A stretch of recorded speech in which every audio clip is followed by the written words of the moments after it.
name's Andrew Westlake, and I come from Warrnambool, it's the great south coast of Victoria. I'm a current Whittley owner. I've had one for about 6 years. It's a SL24 outboard. We've got a plan for the Whittley. We'll change the Whittley over in a few years' time. We'll definitely stay with the Whittley brand. I'm very satisfied with it. I guess probably before I had the opportunity to spend some time in a stern drive, it would have been an automatic decision to go for another outboard model. But having the opportunity with the Captain magazine to come up here on the New South Wales coast and spend some time in 2 stern drives has definitely made me rethink that. Yeah, so yesterday was the first time we got in the boats, and we got in them at Maruya with the captain and had a little bit of a look around in the river and learnt the features of the boat, and had a look at the weather forecast, and it was going to be reasonably uncomfortable, which is a great opportunity to try these boats in that open water conditions. So we went out and did a little bit of trawling for marlin and had a great day out there, but the conditions were fairly rough, so it was a great opportunity to try these holes with the stern drives.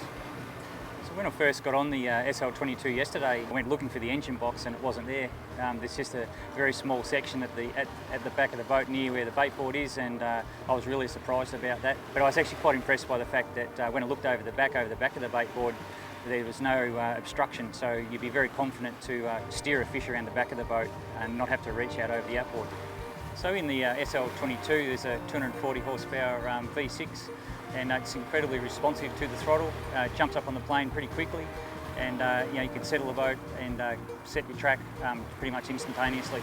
Yeah, I think when you're driving the boat you can definitely tell that the weight's down lower in the hull, and when I drove the SL22 similar to how I would drive my 24, and it responded the same, except it probably was felt more sort of sure-footed, particularly in that really rough water.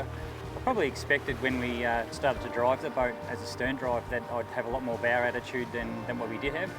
Once you out of the hole shot, the boat flattens out really quickly and it starts to work on the hull really well. And depending on the wind conditions, a little bit of trim, and it runs really, really flat. And I was very impressed by that because I know just how well the Whittley hull with that sharp entry manages a chop, and I definitely saw that attribute yesterday. The duo prop's a new thing for me. I'd not driven a boat, certainly hadn't driven a stern drive of any modern configuration before, and you can actually feel the prop bite pretty hard in the water, and particularly in the turns. I actually thought that the stern drive and the weight down so low, the boat turns really comfortably, and the SL22, I actually look back on it as probably almost like a fun boat that you can actually go hardcore fishing in, because it's just got all those features. You can definitely be comfortable to pull a skier up with it. I just can see so many things you can do with that boat, just in the fun factor with the family. Family's going to be comfortable in it, kids are going to be safe in it, and yet in the back of my mind it was clearly a very capable fishing boat offshore as well.